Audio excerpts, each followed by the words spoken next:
You should do that. You should do that with when I do anything. Like just tell, like, if you go on a date, wouldn't that be nice? You're just on a date. She's like, let me tell you about who's about to show up here. He's New York Times bestseller, so get ready to get naked because he's really good at what he does. The mailman's just trying to give you your mail. You know who you're giving the mail to? This guy's a wonderful man. 2 Comedy Central specials. I don't care at all. Just, do you want this? So this is a weird thing because right now I have an audience of 3 different types of people. Either you've seen me this week once, you've seen me twice, or you haven't seen me. So imagine having a conversation with someone at your house and you're like, wait, I already told you this, right? And then, oh wait, I told both you, and then the third person, like, you haven't told me anything. It's like, well, I want to tell you, but these people already know this shit, so I can't do it. So that's what I'm thinking right now. At first I'm thinking, what do I say? Because I don't know which people, and just totally it was like a third. Like I'm like, oh, okay. But my only problem is that I think that's a problem, right? That's my only problem, is my judgment of that situation. So how many times are we about to do something? We go, well, I can't because, right? We do that. We go, I can't. But our problem is we think that shouldn't be the situation.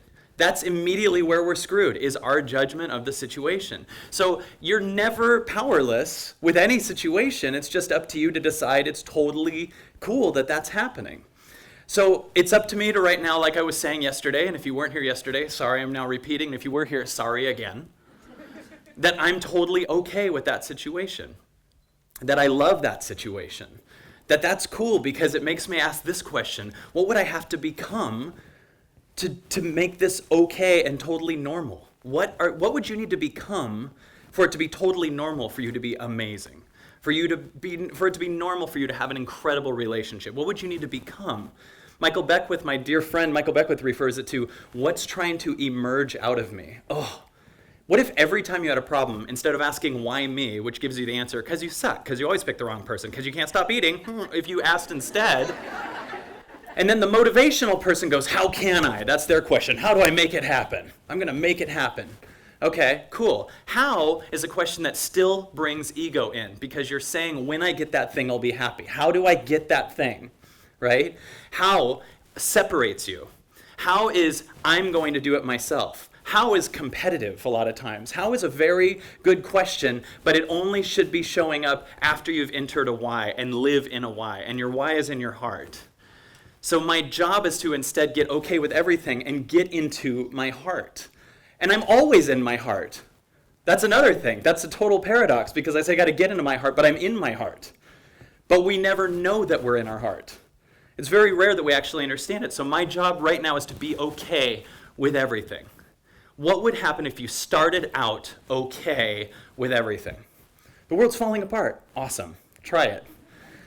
Because then you can access something that can actually do something about the world. How hard is it to change the world when you're pissed about the world all day? You know, in America for the last year, there were 2 types of people. People that paced in their house going, ugh, Trump! Trump makes me mad. Or this group, Hillary!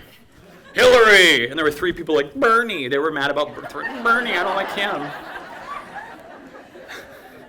But all of those people have something in common. They all found a circumstance that they could complain about so that they could actually have permission to do nothing about it.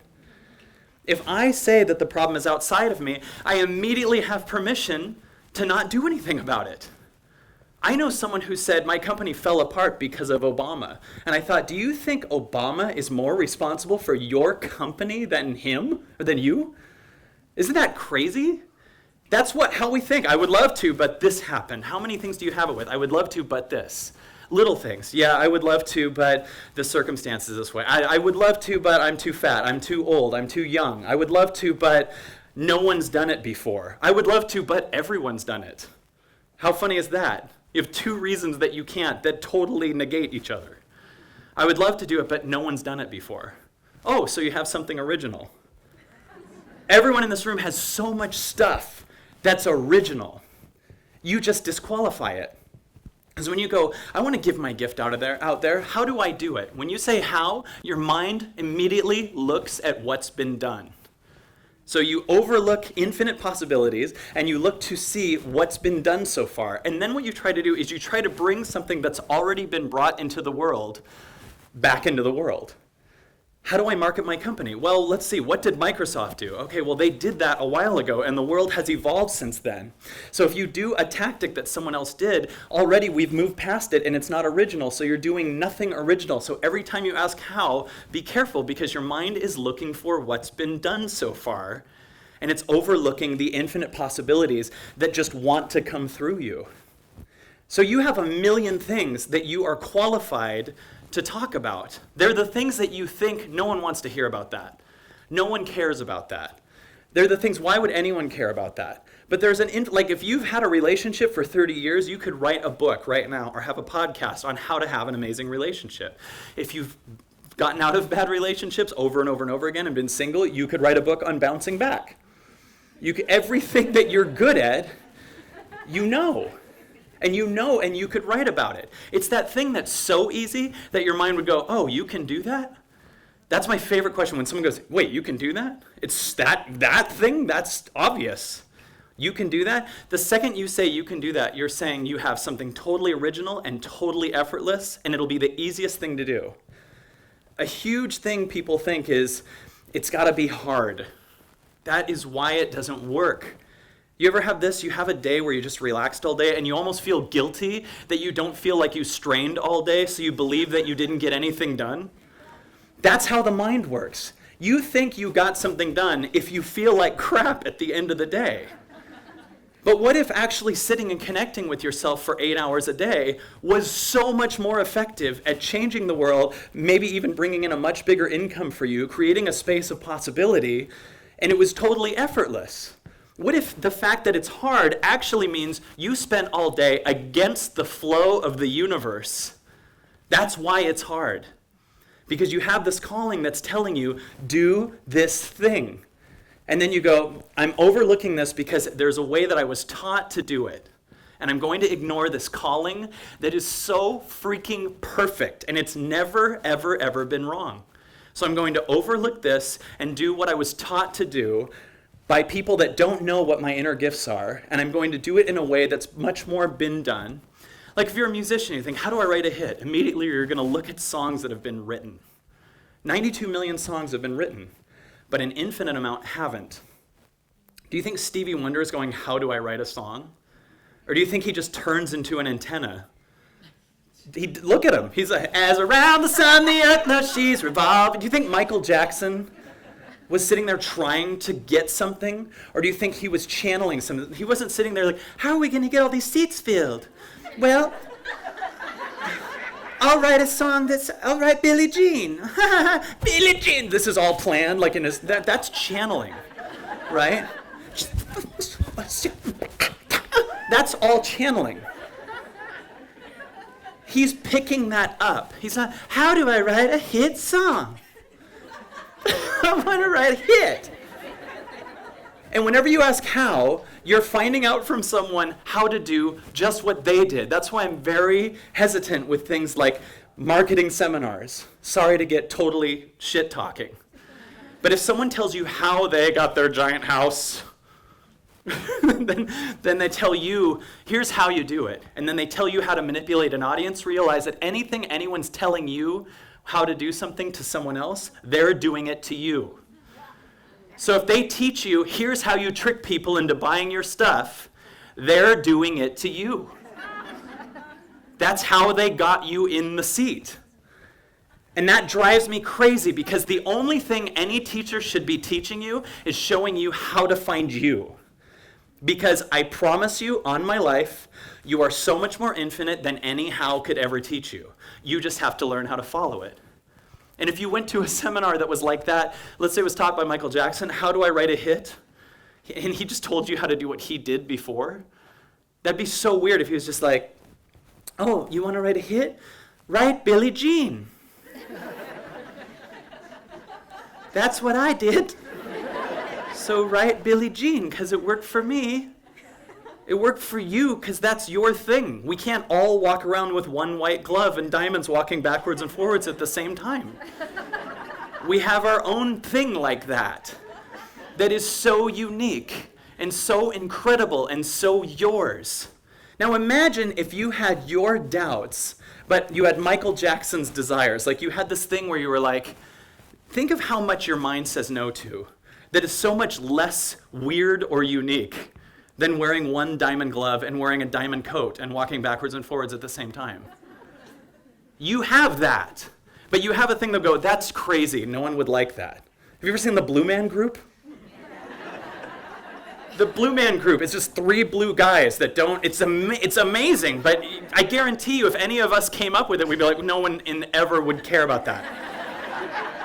How about the Snuggie? Do you know what the Snuggie is? Someone was like, what happens if we turn the robe around? No, the robe's on the front side. Everyone around would be like, that is the stupidest thing ever. But they made Mall Cop. That's a movie that they made. And a whole group of people kept saying yes to it. They were like, yeah, oh, hell, we'll make a sequel, Mall Cop 2, let's make it. And it was a hit. It was a hit movie. It got made, it was thought of, it was a concept. What was the factor in these things coming out? They were cool with it and they were behind it. That's it. If the Snuggie can get into stores and weirdly become the greatest sales ever, you totally can do anything. Everything that you think is the stupidest product in the world is total permission for you to go, well, then I should have no problem with everything that I want to do. So I had no idea that all of that content was about to come out. Do you understand that? I had to start out with, I have no idea what I was going to say. Because if I knew what I was going to say, I'd be in memory. And the only practice I'm doing is continually, over and over and over again, falling in love with not knowing and eventually finally realizing that every limited thought that I have is a lie. Every single one. And one thing that we talked about this morning at the workshop is when you say, I have this problem, or I'm scared that I have this, or I have anxiety, or I'm a procrastinator, or I can't have a relationship, or I can't have a good job, when you say that, you attach an I to the story. So if that story dies, then you die. So weirdly, you're actually fighting to keep your problem alive. You're doing everything you can to keep your problem alive because it's you. Right? So every time you say, yeah, but I have this issue. Yeah, but I have this problem. Yeah, but I can't do it because, and sometimes if you think you're someone, let's say you think you're someone who I am is someone who makes $20,000 a year. Well, if someone tries to give you $1 million, that's death to who you are. So you're going to sabotage it. You're going to do everything you can to stop it because you have spent your whole life being a person who you think is not worth that much money. And then you'll be horrified when abundance actually shows up. You can only have a relationship at the level that you love yourself. You understand that? If you think who you are is not that much, and then someone shows up and actually loves you, it's going to be absolutely horrifying to who you thought you were. So you're going to sabotage it and then go out of your way to find a much less fulfilling relationship and find someone who treats you like crap. Because you treat you like crap. So how can other people show up and give you something if you're going to sabotage it over and over and over? Something we said this morning that's really important, and I want to say it here too, is remember, if you're a people pleaser, you can only attract takers. People pleasers can only attract takers. And one thing that happens to people that are tapping into their butterflyness, I said this too this morning, but it's so important to say this here. I get so excited about these audiences because you have a feeling in your body. And your feeling means you're confused and you're lost because life is suddenly not the way you were taught it was. And when you have that feeling, a lot of times you look at people who look like they're not lost, but they're much more lost than you are. They just won't admit it. And then you ask them advice. If you've ever been in a car with someone that's lost, but they won't admit they're lost, how much longer does it take to get to the location?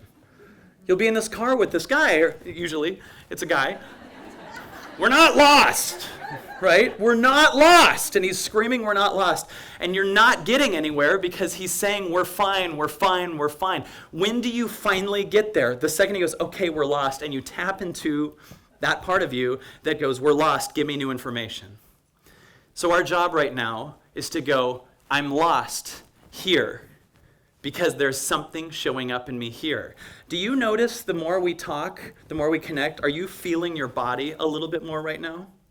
That's because I'm speaking from my body. If I had memorized everything, you'd be in your head because I'd be speaking from my head.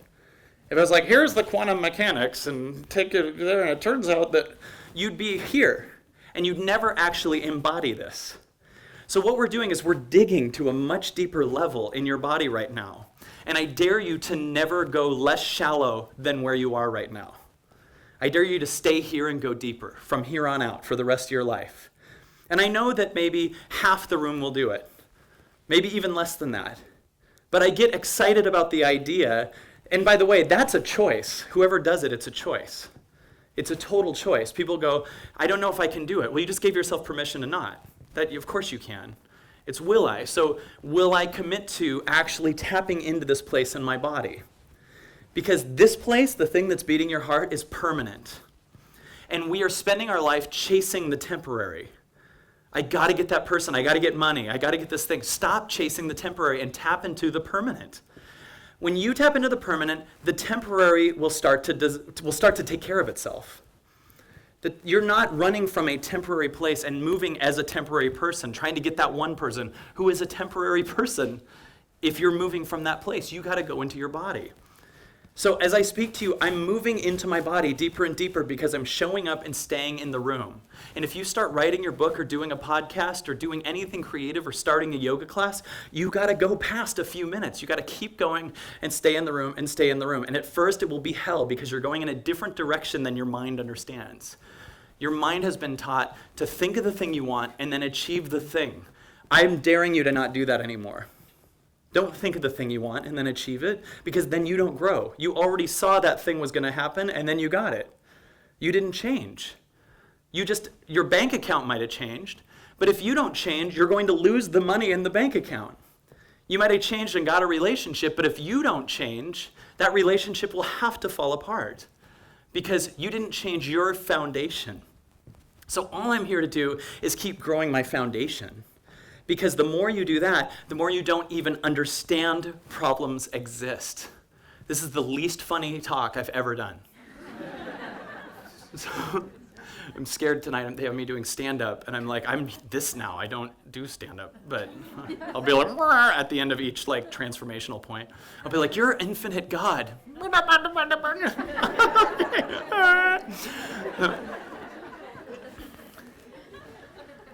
So I just spoke, I can tell from a level, and I can feel that was this insane adrenaline, and now I feel myself dropping into an even deeper place. Because some people say, move from your head to your heart. And I do too. I say, speak from your heart. But now we're going to go even farther. Because sometimes when we say go into your heart, we go, yeah, I'm in my head. I don't like my head. I'm going to go into my heart. Now check this out. You're the space that holds both of them. Be okay now with your heart and your fears. Be a space for everything that shows up. Do you notice right now how little power your fears have over you right now that they might have had a couple days ago stronger? Because you're the space that's looking at the fears. No fear is bigger than you. You're bigger than all the fears. So look at every fear you have right now just from this massively connected body, this space of love. And notice how BS it is. Think of the scariest person that might not like what you are going to become that you think. I think they're not going to like me, so I won't do it. Man, they really need you to do it so that they can stop judging themselves through you. That's why they're judging you. They don't like themselves because nobody has shown them what they're capable of.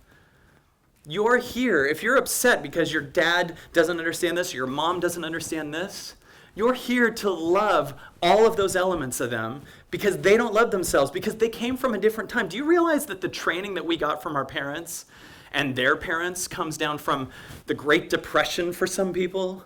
And then you go even farther back and you're in slavery, and then you're in Viking times. Do you realize that this is the first time where consciousness is showing up and breaking that chain of crappy training that went down the line? But some of our parents were taught from their parents who were like, yeah, in the Great Depression, you need to make money to survive. All you are is your money because I almost didn't survive. Well, we aren't in the Great Depression yet. We're about to be, but we aren't. He's working on it. But It'll be the greatest depression. So, but, and by the way, how weird is this? How great would that be? That sounds crazy, right? But how great would it be if our circumstances could fall apart so that we tap into our amazingness? Now, I'm not for it falling apart, but if it did, you'd go, wow, we're going to grow really quick now. Because how fast do you shift when everything's falling apart as an individual? Well, what if the whole world does it at the same time? What if we finally realize we're not our money because it gets taken from us? What if we finally realize and all of a sudden we actually connect to our families? What if the internet went out? Oh my God, we'd meet our kids? Like, it'd be crazy, right? So everything that can happen is supposed to happen. Byron Katie says, I know because it did. So now take that to your individual circumstance that you might have come here thinking is a big deal. Yeah, that person broke up with me, or that job, or I'm broke right now. You're only sad because you see yourself as a separate entity. But you don't even realize that if we decide to end this talk 10 seconds later than we were planning, we would walk out. Maybe some of us would drive or bump into someone at a different time. Different cars would go through different lights.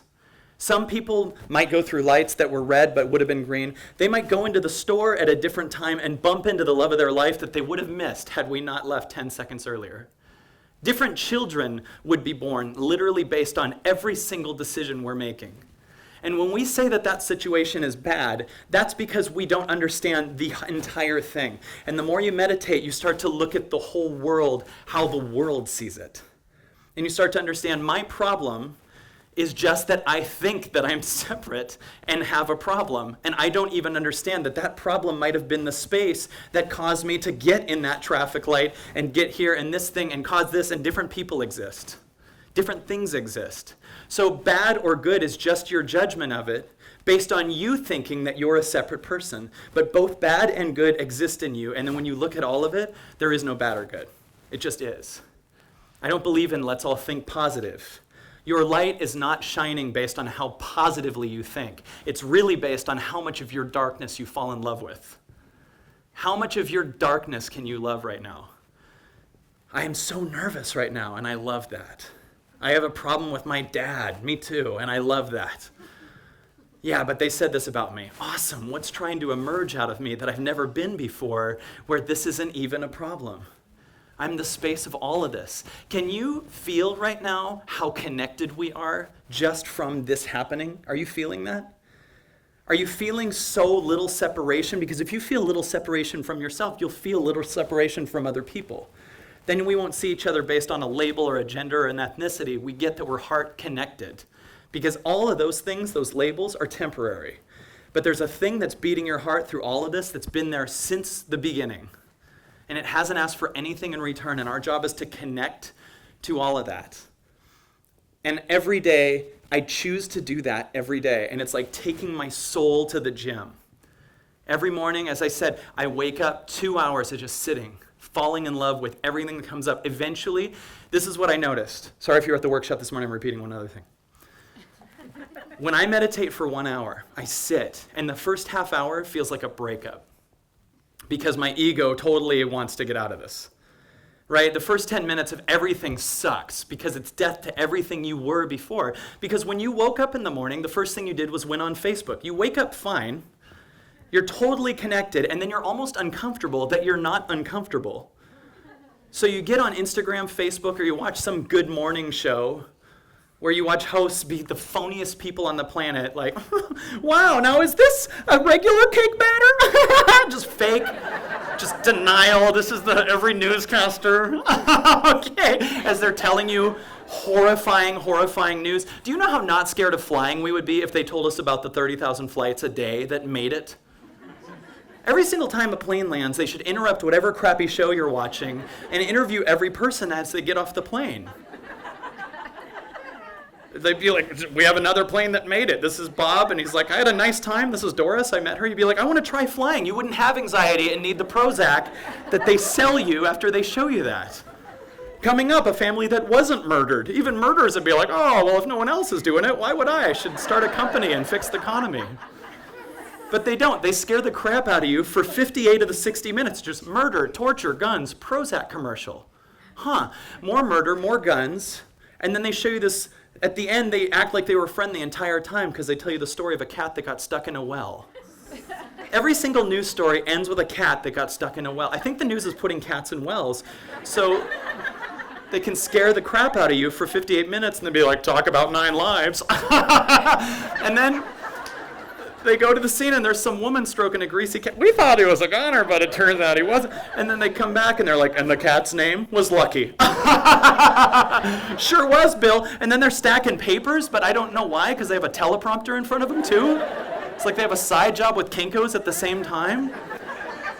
And then they run these commercials for these pills that list all the side effects in the We're getting so stupid they can look us in the eye and be like, may cause death and anal bleeding. And we're like, well, yeah, but my sinuses will be cool. And they show these people rock climbing and sailboarding in the commercials. I'm watching these commercials. I'm like, man, I wish I had herpes. Like, you get to do so much fun stuff when you have herpes, right? And then I got herpes, and it's nothing like that at all. It just burns when I pee now, which is kind of summery, I guess, if that's what they mean. I'm sorry. That'd be a good commercial, just a guy screaming at a urinal. Do you have herpes? Crap! And their songs are so happy in the herpes commercial. It's a brand new day, herpes. I'm like, that's not a brand new day at all. It's every 6 months, I heard, because I have a friend that's not me, you know? If it's they should use Usher's Let It Burn if it's for herpes.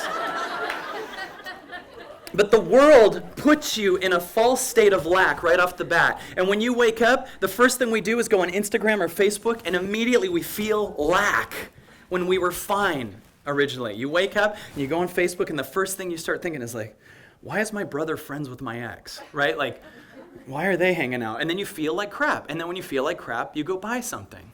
And then the news keeps you in that feeling like crap. Why it's not okay when and you're like, yeah, it's not okay. And then you feel like crap, and then you become a giant consumer, and you go into Starbucks, and you do all these things, and you just buy because you think you're not enough. When starting today, there's a totally different option. And I'm dying for people to show up and do this. I am dying for co-leaders. I'm dying for people to get, and I'm not looking for followers, I'm looking for co-leaders, people that feel in their heart and do the work to understand that that feeling in your heart has never been wrong, that it is 100% perfect every time, and that that feeling means something, because the second you start moving towards the feeling, it will reward you every single time, every single time, every single time, and eventually you will not even notice what other people think about you, and weirdly, they'll stop judging you. Because the more I've embodied this, the less crap I get from people. The more that I actually go, and it was weird because at one point, this was the scariest thing to me. All I knew was I was done doing stand-up comedy. I had this moment where I was like, I think I'm done doing comedy. I felt it in my body. And I didn't know what it would look like, but all I had to do was make an official decision, and we were filming something, and in that moment, I looked into the camera and I said, I'm officially done doing comedy clubs on the road. And I felt this weight fall off me. My mind had so many stories, but this is your dream. This is your everything. And I was like, I'm going to let go of it. And that made a space where I was like in this vibration all of a sudden where I'm even a guy that doesn't have to do that to be happy. I'm even cooler than that. So then my mind said, what if you combine comedy and transformation? And my ego went, well, no one's ever done that. And my soul went, no one's ever done that. What if I do that? That would be my own field. There'd be no competition even. And if there was, I'd be so excited to be working with them. So there's a couple people that I became friends with that we support each other, like Matt Kahn and JP Sears, and I started going, wow, we're about abundance and co-creating and collaboration and not competition. And all of a sudden, I had this idea where I said, the week after I quit comedy clubs, I said, I'm going to make a video every single day. I'm going to make 500 videos in 1 week for the bookers of every college in America that do the lecture series. And I made 500 videos by name. I said, this is for Diane Johnson at North Idaho University. She was like, why is he talking to me directly? And I said, I do comedy, but I'm doing this lecture thing. I want to do your school. And that week, all my friends are like, what are you doing? You could be doing a comedy club right now. Well, after that, 100 of the colleges said yes, at around 10 grand a pop. And all of a sudden, I went from doing what I thought was my dream career, but something was telling me this wasn't quite it. And I was still it was great. I got to go out and do this, but now all of a sudden, instead of me going out for a week, not getting to say what I want, talking to a drunk audience, and then doing some morning show like Jim and the Fart or whatever, all of a sudden I fly out, I do exactly what I want to do, I say exactly what I want to say. My audience starts to align with me versus me catering to what does the audience want. The right audience just starts to show up. And all of a sudden, I do what I totally love now. And then that money comes in, and I immediately put it into the most important thing you can put it into, your creativity and your growth. We hear all the time, coming to things like Wonderlust from our skeptic friends, that's a cult, drink the Kool-Aid. Yeah, guess what they're doing?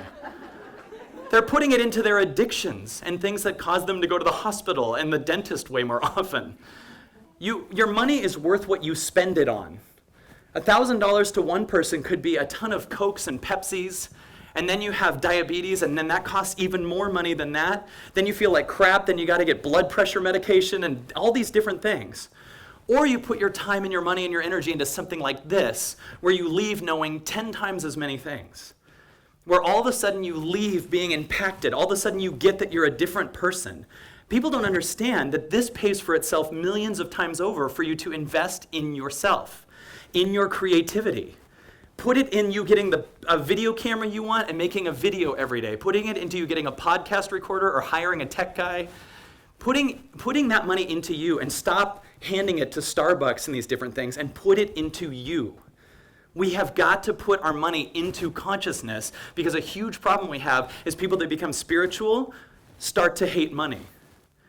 So then they go, I don't like money. So money stays in the hands of the corporations because we're not doing what we can to support and move with an advertising thing towards the real thing. And we got to know that we're infinite. We got to know that we're powerful. So the first thing to do, though, is connect to yourself. Because have you ever had it where you want to write a blog and you're trying to write a blog and you're trying really hard and you can't have anything come out? You're trying to make a video, you can't come up with it. And then there's times where the blog writes you. Have you ever had that? Where it just shows up and pulls you out of the couch and you don't even know other people are talking to you while you're writing it? Have you ever had that? Our job is to live in the second one. And the more you clear out the doubts by loving them, the more you clear out your judgment of yourself, when you think it's your judgment of other people, it's your judgment of yourself, the more the blogs are going to write you. The more you'll live an inspired life where you will be pulled to do things that are amazing. So our job first is to be okay with what is, because we can't change the world until we're totally okay with it as is. Otherwise, we're fighting what is, and we're at the same level of consciousness as the problem. So if you fall in love with what is more and more and more, you will all of a sudden realize that what you're creating now is actually what is, and everything that you see outside is what was. And there's a what is trying to come through you.